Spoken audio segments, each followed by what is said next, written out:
তুমি আমায় ক্ষমা করে দিও। তুমি আমার মেয়েটার পাশে দাঁড়াও। আমি মা হয়ে আমি আর পারছি না, ফেড আপ হয়ে গেছি। আমার মনে হচ্ছে কিছু সুইসাইড করে নিয়ে আমার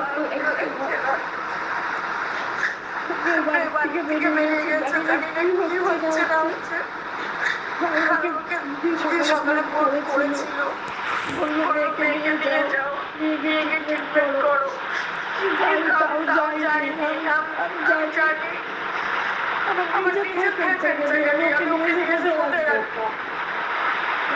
যেখানে শ্বশুরবাড়ির জন্য পাগল ছিল, সে 1 মাসের মধ্যে কি হলো যে ওর সেখান থেকে বেরিয়ে আসছে বা বেরিয়ে গেছে, অলরেডি বেরিয়ে পড়েছে।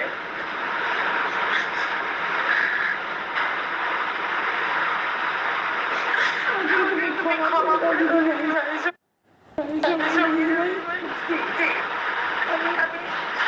আমি দলে গঠন করতে চাইনি, আমি নিজের মতো নিজে ভিডিও বলে আমি তোমাকে চম্পু মেটার জন্য দিয়েছি, তুমি করে দিয়েছো।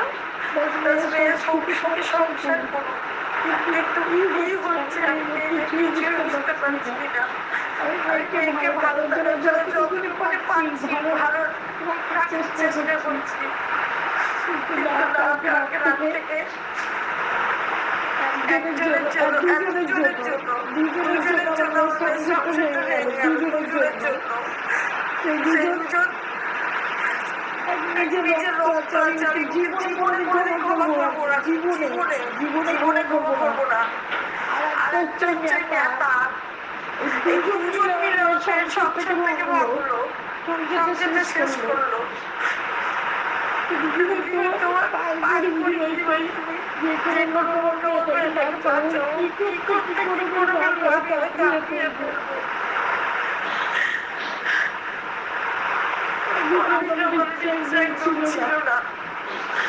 একজন ছিল না, কালকে শুধু হবে। নেতাকে একটা SMS করেছে, সেই SMS-টা নিয়ে আমাকে যা ভাষায় করেছে, SMS গুলো জামাইকে সেন্ড করেছে। নিশ্চয়ই ভিডিওটা জামাই দেখেছে বা দেখেনি আমি জানি না। তারপর কিছু বলেনি, সেটাই আমার মেয়ে লাইভের মধ্যে সবাই কমেন্ট করেছে। কিছু বললো না, সেটা নিয়ে হয়তো কিছু হয়েছে ওদের মধ্যে, আমি জানি না, ঠিকঠাক আমি বলতে পারবো না। সারাদিন এই ঝামেলা, সারাদিন মানে আমি শুনেছি তুমি এরকমও বলেছো তুমি বাড়ি থেকে বেরোলে পরে মাকে বরকে কেস দেবো। আমি কেস রাখি, আমি বলতেও রাজি। আমি এক মিনিট বললো, আমি এক মিনিট পাখায় যেতে রাজি, কিন্তু আমি চাইনি এরকম শেষ হয়ে যাক। এক মাস সংসার করে বেরিয়ে আসে, বলো কোন দিক দিয়ে একটা মাস সুখে থাকে। দিনের পর দিন চলছে, দিনের পর দিন চলছে, আমি আর দিতে পারছি ছোট ক্ষমা করে দিয়ে কিভাবে পাশে হয়ে গেছে।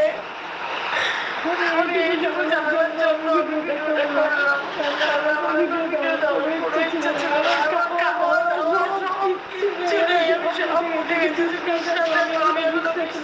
আমি শুনেছিলাম আমার ভালো লাগে না, হয়নি।